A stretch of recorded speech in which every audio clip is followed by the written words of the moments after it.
طيب في مئات من الشيعة تسننوا اليوم في عالم مفتوح على بعضه، العالم تحضر تلفزيونات، فضائيات، انترنت. يعني لو بيطلع لي واحد بلندن مشغلينه المخابرات البريطانيه اللي هن اصحابكم ما لي شغل فيه. طيب هذا الشيعي اللي فاتح تلفزيون مثلا بلندن هذا مصرياته من وين؟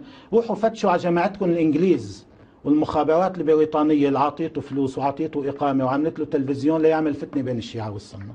عظيم. هذا مساله. يلي ما تستحي، يا من لا تقوى لك. شنو هذا الكلام؟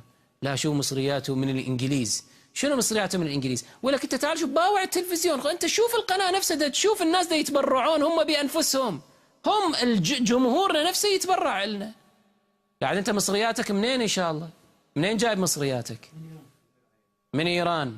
وايران ان شاء الله خامنئي وارث ورث ابوه مال بيت ابوه، هذا ان شاء الله محصل فلوس اللي ديموا لك، مو فلوس الشعب، مو فلوس الايرانيين نفسهم، مو فلوس بيت المال، بيت مال المسلمين، فلوس الامام المعصوم عليه الصلاه والسلام. وشنو بدك تسوي انت بيها؟ مقاومه. طيب خلي هذا القسم نجوزه بنحو من انحاء التجوز، مع انه خامنئي لا يملك، انه هو مو حاكم شرعي معتبر جامع للشرائط حتى يقدر يتصرف ببيت المال، ما إلى الصفة خامنئي شرعا، ليس له صفة.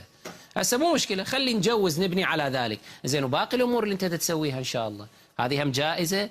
تجيب لك مغنية تغني بعيد المقاومة والتحرير، جايب له مغنية إحدى المؤمنات القريبات أبلغتني، تقول تلفزيون المنار جايب له مغنية على المسرح واقفة وتغني عيد المقاومة والتحرير وصورة حسن نصر الله وما أدري شنو. هذا دين؟ هذا دين لو طين، دين لو طين هذا. منين وإن شاء الله منين منطي هذه المغنية الفاسقة هذه؟ منين منطيها الفلوس إن شاء الله حتى تجي تنطيك هالوصلة الغنائية الحلوة هذه إن شاء الله لعيد المقاومة والتحرير تلفزيون المنار؟ هاي منين منطيها إن شاء الله فلوس؟ من سهم الإمام المعصوم عليه السلام؟